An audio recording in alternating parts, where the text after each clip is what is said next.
ಈಗ ಮಾಧ್ಯಮದಲ್ಲಿ ಧಾರವಾಡಲ್ಲಿ ಮಾತಾಡಿದ್ದೀನಿ ವಿಷಯ ಎಲ್ಲ ಥರ ಧಾರವಾಡಲ್ಲಿ ಮಾಧ್ಯಮದವ್ರ ಜೊತೆ ಮಾತಾಡಿ ಇಲ್ಲಿ ಬಂದಿರೋದು ನಾನು. ಸುಮ್ಮನೆ ವಿಶೇಷ ಇಲ್ಲಿ ತಿರ್ಗಾ ಹುಬ್ಳಿದಲ್ಲಿ ಮಾತಾಡೋಂಗಂತ ಏನಿಲ್ಲ. ಸರ್, ಈಗ ಹಳೆ ಹುಬ್ಳಿ ಗಲಾಟೆ ಆಗಿತ್ತಲ್ಲ, ಅದರಲ್ಲಿ 35 ಮಂದಿಗೆ ಇವತ್ತು ಜಾಮೀನು ಸಿಕ್ಕಿದೆ. 36 ಜನಕ್ಕೆ ಏನೋ ಬೇಲ್ ಸಿಕ್ತಂತ ಈಗ ದಾರಿಯಲ್ಲಿ ನನಗೆ ಸುಪ್ರೀಂ ಕೋರ್ಟಲ್ಲಿ ಅವ್ರು ಬೇಲ್ ಸಿಕ್ಕಿದೆ ಅಂತ ಗೊತ್ತಾಯಿತು. ಈಗ ಇಡೀ ಆ ಕೇಸನ್ನು ವಾಪಸ್ ಪಡೆಯೋದಕ್ಕೆ ಹಲವಾರು ಶಾಸಕರ ಮನವಿಯನ್ನು ಕೊಟ್ಟಿದ್ರಿ. ಇಲ್ಲ, ಹಿರಿಯ ವಾಪಸ್ ತೊಗೊಳ್ಬೇಕಂತ ಯಾವತ್ತು ಯಾರು ಇದು ಕೊಟ್ಟಿರಲಿಲ್ಲ. ರೀತನಿಖೆ ಆಗಬೇಕಂತ ಸ್ವಲ್ಪ ಜನಕ್ಕೆ ಬೇಡಿಕೆ ಇತ್ತು. ವಾಪಸ್ ನಾವು ಹೆಂಗೆ ತೊಗೊಳಕ್ಕೆ ಸಾಧ್ಯ ಆಗ್ತದೆ? ಒಂದ್ಸತಿ ಒಂದು FIR ಹಾಕಿ ಕೋರ್ಟಲ್ಲಿ ಮ್ಯಾಟರ್ ಇದ್ಮೇಲೆ ಇಲ್ಲ ಹೇಳೋದು, ಕೋರ್ಟಲ್ಲಿ ಒಂದ್ಸತಿ FIR ಆಗಿ ಯಾವುದರ ಸರ್ಕಾರ ಇಲ್ಲಿ ಒಂದ್ಸತಿ FIR ಆಗಿ ಅದು ಕೋರ್ಟಲ್ಲಿದ್ದು ಆರೋಪಿಗಳು ಜೈಲಲ್ಲಿದ್ದ ಮೇಲೆ ಅದು ವಾಪಸ್ ತೊಗೊಳಕ್ಕೆ ಬರೋಲ್ಲ. ಅದೇನಿದ್ರು ಕೋರ್ಟಿಂದನೇ ಆಗಬೇಕು. ಎಲ್ಲರದು ಏನಾಗಿತ್ತು, ರೀತನಿಖೆ ಮಾಡಿ ಅಂತ ಬೇಡಿಕೆ ಇತ್ತು. ಹಾಂ, ಈಗ ಕೆಲವೊಂದಿಷ್ಟು ಜನರ ಬೇಡಿಕೆ ಇದೆ ಸರ್, ಅಮಾಯಕರಿದ್ದಾರೆ, ಸರಿಯಾಗಿ ತನಿಖೆ ಆಗಬೇಕು ಅಂತೇಳಿ. ಈಗ ಅದಕ್ಕಂತ ನ್ಯಾಯಾಲಯ ಇದೆ. ಇವತ್ತು ನ್ಯಾಯಾಲಯದಲ್ಲಿ ಅವ್ರು ನ್ಯಾಯ ಸಿಕ್ಕಿದೆ ಅಂತ ಅವ್ರು ಹೇಳ್ತವ್ರು. ಭಾಳ ಜನ ಬಂದಿದ್ರು, ಇಲ್ಲ ಆಚೆನೂ ಸಿಕ್ಕಿದ್ರು ನನಗೆ. ಇವತ್ತೇನೋ ಅದಕ್ಕಿಂತ ಮುಂಚೆ 3 ಜನಕ್ಕೇನೋ ಬೇಲ್ ಸಿಕ್ಕಿತ್ತು, ಇಬ್ಬರೂ 3 ಜನಕ್ಕೆ ಸಿಕ್ಕಿದ್ರು. ಇವತ್ತು ಏನೋ 35-36 ಜನಕ್ಕೆ ಬೇಲ್ ಸಿಕ್ಕಿದಂತೆ. ಈಗ ತಿರ್ಗಾ ಮಂಗಳವಾರ ಹೈಕೋರ್ಟಲ್ಲಿದೆ, ಇವತ್ತಿತ್ತು. ಅದೇನೋ ಪೋಸ್ಟ್ಮೆಂಟ್ ಆಗಿ ಏನೋ ಮಂಗಳವಾರ ಹೋಗಿದೆಯಂತೆ. ನ್ಯಾಯಾಲಯ ತೀರ್ಮಾನ ಮಾಡ್ತಾರೆ. ಅದಕ್ಕೆ ಅಧಿವೇಶನದ ಉದ್ದೇಶ ಈಡೇರಿತು, ಸಮರ್ಪಕವಾಗಿ ಆಯಿತು ಅಂತ ಅನಿಸ್ತದ? ಇಲ್ಲ, ಆಯಿತು. ಈ ಬಾರಿ ಒಳ್ಳೆ ಚರ್ಚೆ ಆಯಿತು, ಚೆನ್ನಾಗಿ ನಡೀತು. ಟಾರ್ಗೆಟ್ ಆದರೆ ಸರ್ ನೀವು ಅಲ್ಲೇ ನಾನು ಕೌನ್ಸಿಲಲ್ಲಿ ಹೇಳಿದೆ, ನನ್ನ ಯಾವ ಕಾರಣಕ್ಕೆ ನೀವು ಟಾರ್ಗೆಟ್ ಮಾಡ್ತಾ ಇದ್ದೀರ ಅಂತ ಹೇಳಿದೆ. ನಾನೇನಂದೆ, ತೆಲಂಗಾಣ ಹೈದರಾಬಾದಲ್ಲಿ ಪ್ರಚಾರ ಟೈಮಲ್ಲಿ ಇಂಟೆಲೆಕ್ಚುವಲ್ ಒಂದು ಮೀಟಿಂಗ್ ಇತ್ತು. ಆ ಇಂಟೆಲೆಕ್ಚುವಲ್ ಮೀಟಿಂಗಲ್ಲಿ ಯಾರೋ ಎದ್ದಿದ್ದೇನಂದ, ಸರ್ ನಾವು ಅಲ್ಪಸಂಖ್ಯಾತರು ಯಾವತ್ತೂ ಕಾಂಗ್ರೆಸ್ಗೆ ಮತ ಕೊಡೋದು, ಕಾಂಗ್ರೆಸ್ ಅಧಿಕಾರಕ್ಕೆ ಬಂದರೆ ಸಮಾನ ಅಧಿಕಾರ ನಮ್ಮ ಮುಸಲ್ಮಾನರು ಕೊಡಲ್ಲ ಅಂದರು. ಅದಕ್ಕೆ ನಾನು ಮಾತಾಡುವಾಗ ಏನಂದೆ, ನೋಡಪ್ಪ ನಿನ್ನ ತಪ್ಪು ಭಾವನೆ ಇದೆ. ಕರ್ನಾಟಕದಲ್ಲಿ 23 ಚುನಾವಣೆಯಲ್ಲಿ 17 ಜನ ಟಿಕೆಟ್ ಕೊಟ್ಟಿದ್ರು. ಅದರಲ್ಲಿ 9 ಜನ ಗೆದ್ದವ್ರೆ. ಅದರಲ್ಲಿ 9 ಜನ ಗೆದ್ರೂ 5 ಜನ ಅಧಿಕಾರ ಕೊಟ್ಟವ್ರೆ. ನನ್ನ ಮಂತ್ರಿ ಮಾಡಿದ್ದಾರೆ, ರಹೀಮ್ ಖಾನ್ನ ಮಂತ್ರಿ ಮಾಡಿದ್ದಾರೆ, ಸಲೀಂ ಅಹಮದ್ನ ಚೀಫ್ ವಿಪ್ ಮಾಡಿದ್ದಾರೆ, ನಸೀರ್ ಅಹಮದ್ ಸಾಹೇಬ್ರನ್ನ CM ಪೊಲಿಟಿಕಲ್ ಸೆಕ್ರೆಟರಿ ಮಾಡಿದ್ದಾರೆ. ಇದುವರೆಗೂ ಕರ್ನಾಟಕ ಇತಿಹಾಸದಲ್ಲಿ ಯಾರು ಅಲ್ಪಸಂಖ್ಯಾತರನ್ನ ಸ್ಪೀಕರ್ ಮಾಡಿಲ್ಲ. ಇವತ್ತು ನಮ್ಮ ಕಾಂಗ್ರೆಸ್ ಪಕ್ಷ ಮಾಡಿದ್ದಾರೆ. UT ಖಾದರ್ ಸಾಹೇಬ್ರನ್ನ ನನ್ನ ಸೇರ್ಕೊಂಡು BJPಯವರು ನಮಸ್ಕಾರ ಸಾರ್ ಅನ್ನಬೇಕು ಅಂತ ಹೇಳಿದೆ ನಾನು. ಅಂಥ ಹುದ್ದೆ ಕೊಟ್ಟಿದ್ದಾರೆ ಅಂತ UT ಖಾದರ್ ಆ ಪೀಠ ಕೊಟ್ಟಿದ್ದಾರಲ್ಲ, ಆ ಹುದ್ದೆ ಕೊಟ್ಟಿರೋದು ಕಾಂಗ್ರೆಸ್ ಪಕ್ಷ ಅಂತ ಹೇಳ್ತೀನಿ. ಈಗಲೂ ಘಂಟಾಘೋಷವಾಗಿ ಹೇಳ್ತೀನಿ ಆ ಮಾತನ್ನ. ನೀವು ಮಿನಿಸ್ಟರ್ ಆಗದೆ ಇದ್ರೆ ಯಾರು ಬಿಜೆಪಿಯವರು ನಮಸ್ಕಾರ ಸರ್ ಅಂತಿರಲಿಲ್ಲ ತಮಗೆ? ಯಾರು ಬಿಜೆಪಿಯವರು ಯಾರು ಆ ಪೀಠ ಕೊಟ್ಟವ್ರು ಅಂತ ಹೇಳಿದ್ದ ನಾನು. ಪ್ರಶ್ನೆ ನಾನು ಹೇಳೋದು ಅರ್ಥ ಏನಂತಂದರೆ, ಆ ಥರ ಹುದ್ದೆ ಕೊಟ್ಟಿದ್ದಾರಂತ. ಆ ಹುದ್ದೆ ಇದ್ದವ್ರಿಗೂ ಯಾರೂ ಕೊಟ್ಟಿರಲಿಲ್ಲ. ಸ್ವಾತಂತ್ರ್ಯ ಬಂದು ಎಷ್ಟು ವರ್ಷ ಆಯಿತು? ಸ್ವಾತಂತ್ರ್ಯ ಬಂದು ಎಷ್ಟು ವರ್ಷ ಆಯಿತು? ಆ ಪೀಠಕ್ಕೆ ಮುಖ್ಯಮಂತ್ರಿನೂ ನಮಸ್ಕಾರ ತರಬೇಕು, ಉಪಮುಖ್ಯಮಂತ್ರಿನೂ ನಮಸ್ಕಾರ ತರಬೇಕು, ಎಲ್ಲ ಮಂತ್ರಿಗಳು ನಮಸ್ಕಾರ. ಅದ್ರ ಜೊತೆ BJPಯವರು ನಮಸ್ಕಾರ ಸಾರ್ ಅನ್ನಬೇಕು ಅಂದೆ. ಅದ್ರಲ್ಲಿ ತಪ್ಪೇನಿದೆ ಅದು? ಅಂಥ ಹುದ್ದೆ ಕಾಂಗ್ರೆಸ್ ಪಕ್ಷ ಕೊಟ್ಟಿದೆ ಅಂತ ಹೇಳಿದ್ದು ನಾನು. ಅದನ್ನು BJPಯವರು ಯಾಕೆ ವಿವಾದ ಮಾಡಿದ್ರು? BJPಯವ್ರಿಗೆ ಅದು ಬೇಕು ತಾನೆ. ಅವ್ರಿಗೆ ಯಾವ ಅಭಿವೃದ್ಧಿ ಮಾಡಿ ಅವ್ರಿಗೆ ಜನಗಳಲ್ಲಿ ಹೇಳ್ಕೊಳ್ಳೋಕೆ ಯಾವುದೂ ಇಲ್ಲ. ಅವ್ರು ಯಾವತ್ತಿದ್ರು ನೋಡಿ, ಹಿಂದೂ ಮುಸಲ್ಮಾನ್ ಅನ್ನೋ ಒಂದು ಇಶ್ಯೂ ಸಿಕ್ಕರೆ ಹಿಂದೂ ಮುಸಲ್ಮಾನ್. ಈ ಕಾಂಗ್ರೆಸ್ ಪಕ್ಷ ತಾವು ಇತಿಹಾಸ ತೆಗೀರಿ. ಕಾಂಗ್ರೆಸ್ ಪಕ್ಷ ಯಾವ್ಯಾವ ಚುನಾವಣೆ ಬರ್ತದೆ. ಈಗ ನಾವು ತೆಲಂಗಾಣ ಚುನಾವಣೆ ಮಾಡಿದ್ವಿ. ತೆಲಂಗಾಣದಲ್ಲಿ ನಮ್ಮ ಸರ್ಕಾರ ಇವಾಗ ನಾವು ಏನು ಮಾಡಿದ್ದೀವಿ, ಇನ್ನು ನಮ್ಮ ಸರ್ಕಾರ ಬಂದರೆ ನಾವು ಏನು ಮಾಡ್ತೀವಿ ಅಂತ ಪ್ರಚಾರ ಟೈಮಲ್ಲಿ ನಮ್ಮ ಸಾಧನೆನ ತೋರಿಸಿ ನಾವು ಮತ ಕೇಳ್ತೀವಿ. ನಾವು ಏನು ಮಾಡಿದ್ವಿ, ಇನ್ನು ಮುಂದೆ ನಮ್ಮ ಸರ್ಕಾರ ಬಂದರೆ ಏನು ಮಾಡ್ತೀವಿ, ನಮ್ಮ ಸಾಧನೆಯನ್ನು ತೋರಿಸಿ ನಾವು ಮತ ಕೇಳ್ತೀವಿ. BJPಯವ್ರು ಹಂಗಲ್ಲ. ಹಿಂದೂ ಮುಸಲ್ಮಾನ್ ಅವ್ರು ಯಾವ ಹಿಂದೂನೂ ಬೇಕಾಗಿಲ್ಲ, ಯಾವ ಮುಸಲ್ಮಾನೂ ಬೇಕಾಗಿಲ್ಲ. ಅವ್ರು ಬೇಕಾಗಿರೋದು ಅಧಿಕಾರ ಮುಖ್ಯ. ಈಗ ನಮ್ಮ ತವ ಸಾಧನೆ ಮಾಡಿದಿದೆ. ನಾವು ಈಗ 23 ಚುನಾವಣೆಯಲ್ಲಿ ನಾವು ಪ್ರಚಾರ ಎಲ್ಲ ಕಡೆ ಪ್ರಚಾರಕ್ಕೆ ಹೋಗಿದ್ವಿ. ನಾವು ನಮ್ಮ ಸಾಧನೆ 2013ರಿಂದ 18ವರೆಗೂ ನಾವೇನು ಕಾರ್ಯಕ್ರಮ ಕೊಟ್ಟಿದ್ವಿ, ಜನಗಳು ಮುಟ್ಟೆ ಇಟ್ವಿ. ಇನ್ನು ಸರ್ಕಾರ ಬಂದರೆ ನಾವು 5 ಗ್ಯಾರಂಟಿ ಕೊಡ್ತೀವಿ ಅಂತ ಹೇಳ್ತೀವಿ. 5 ಗ್ಯಾರಂಟಿ ಇಂಪ್ಲಿಮೆಂಟ್ ಮಾಡಿದ್ವಿ. ಇವತ್ತು BJP ಇವತ್ತು ಇಲ್ಲ. ಬರೀ ಹಿಂದೂ ಮುಸಲ್ಮಾನ್ ಅಷ್ಟೇ ಅವರು. ಈಗ ಸಾಧನೆ ಮಾಡಿ ಹಿಂಗಿದ್ರೆ ಅವ್ರು ಏನಾದ್ರು ಮಾಡಿದರೆ ಘಂಟಾಘೋಷ ಕೇಳಬೇಕು. ಅವರು ನಾವು ಇಂಥ ಸಾಧನೆ ಮಾಡಿದ್ವಿ, ಬಂದರೆ ನಾವು ಮತ ಬಂದರೆ ಇನ್ನು ಮಾಡ್ತೀವಿ ಅಂತ ಕೇಳಬೇಕು ಮತ.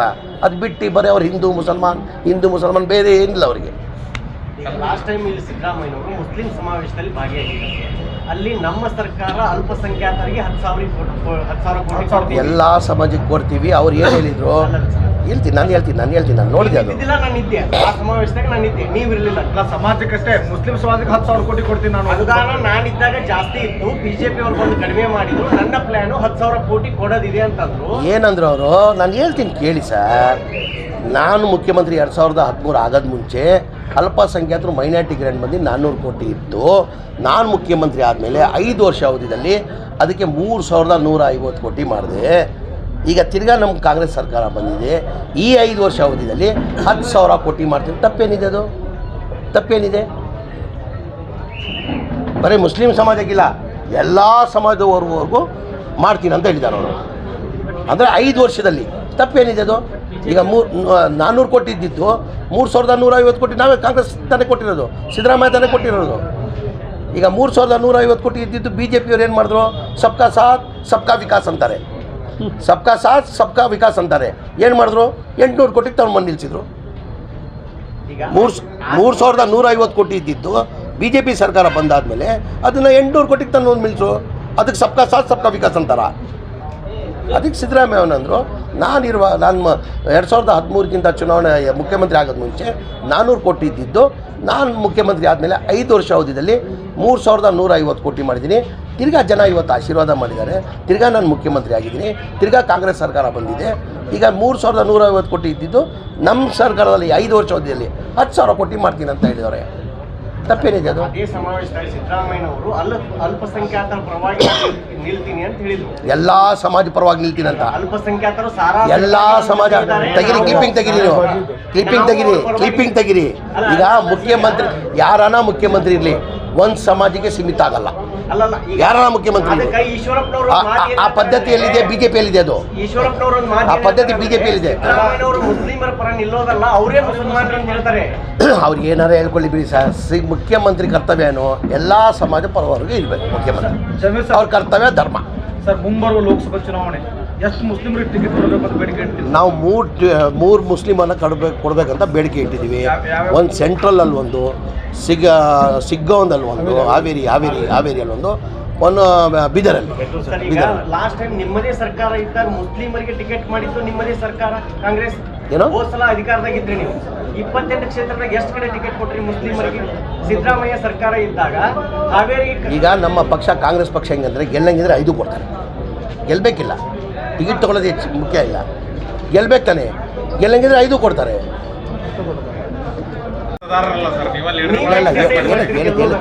ಹೇಳೋದು ಜನನೇ ಮತ. ಇವತ್ತು ಅಧಿಕಾರಕ್ಕೆ ಯಾರು ತಂದಿರೋದು? ನಾವು ತಂದಿರೋದ? ಮತದಾರರು. ಕರ್ನಾಟಕ ರಾಜ್ಯದ ಮತದಾರರೇ ಇವತ್ತು ಕಾಂಗ್ರೆಸ್ ಪಕ್ಷ ಅಧಿಕಾರಕ್ಕೆ ತಂದಿರೋದು. ಸರ್, ಯಾವ ಮಾನದಂಡದ ಟಿಕೆಟ್ ಹಂಚಿಕೆ ಮಾಡ್ತೀರಿ ಸರ್ ಈ ಬಾರಿ? ಯಾವ ಈಗ ನಾವು ಕೇಳಿದ್ದೀವಿ, ನಮ್ಮ ಕಾಂಗ್ರೆಸ್ ಪಕ್ಷ ಹೈಕಮಾಂಡ್ ತೀರ್ಮಾನ ಮಾಡ್ತಾರೆ. ಅದಕ್ಕೆ ನಾವು ಯಾರೂ ತೀರ್ಮಾನ ಮಾಡೋಕ್ಕಾಗಲ್ಲ. ನಮ್ಮ ಬೇಡಿಕೆನ ಇಟ್ಟಿದ್ದೀವಿ. ನಾವು ಅಲ್ಪಸಂಖ್ಯಾತರಿಗೆ 3 ಕೋಟಿ ಅಂತ ಬೇಡಿಕೆ ಇಟ್ಟಿದ್ದೀವಿ. ನಮ್ಮ ಪಕ್ಷ ಹೈಕಮಾಂಡ್ ಪಕ್ಷ. ತೀರ್ಮಾನ ಮಾಡೋರು ಯಾರು? 1 ಕೊಡಬೇಕು, 2 ಕೊಡಬೇಕು, 3 ಕೊಡಬೇಕು? ಹೈಕಮಾಂಡ್. ನಮ್ಮ ಅಭಿಪ್ರಾಯ ಹೇಳಿದ್ದೀವಿ, ನಮ್ಮ ಬೇಡಿಕೆನ ಇಟ್ಟಿದ್ದೀವಿ. ನಾವು 3 ಬೇಕಂತ ಇಟ್ಟಿವಿ. ಅಂದರೆ ನಮ್ಮ ಕಾಂಗ್ರೆಸ್ ಪಕ್ಷ ಹೈಕಮಾಂಡ್ ಪಕ್ಷ. 5 ವರ್ಷನೂ ಸಿದ್ದರಾಮಯ್ಯ ಇರಬೇಕು ಅಂತ ತಾವೇನು? ಈಗ ಇದಾರಿಲ್ಲ ಮುಖ್ಯಮಂತ್ರಿ. 5 ವರ್ಷವರೆಗೂ ಕೂಡ ಈಗ ಯಾರು ಮುಖ್ಯಮಂತ್ರಿ ಇದ್ದಾರೆ? ಈಗ ಮುಖ್ಯಮಂತ್ರಿ ಕುರ್ಚಿ ಖಾಲಿ ಆದರೆ ನೀವು ಕೇಳಬೇಕು ಪ್ರಶ್ನೆ ಇದು. ಈಗ ಆ ಕುರ್ಚಿಯಲ್ಲಿ ಕೂತವ್ರೆ ಮುಖ್ಯಮಂತ್ರಿ ಸಿದ್ದರಾಮಯ್ಯ. ಚರ್ಚೆ ಇದೆ.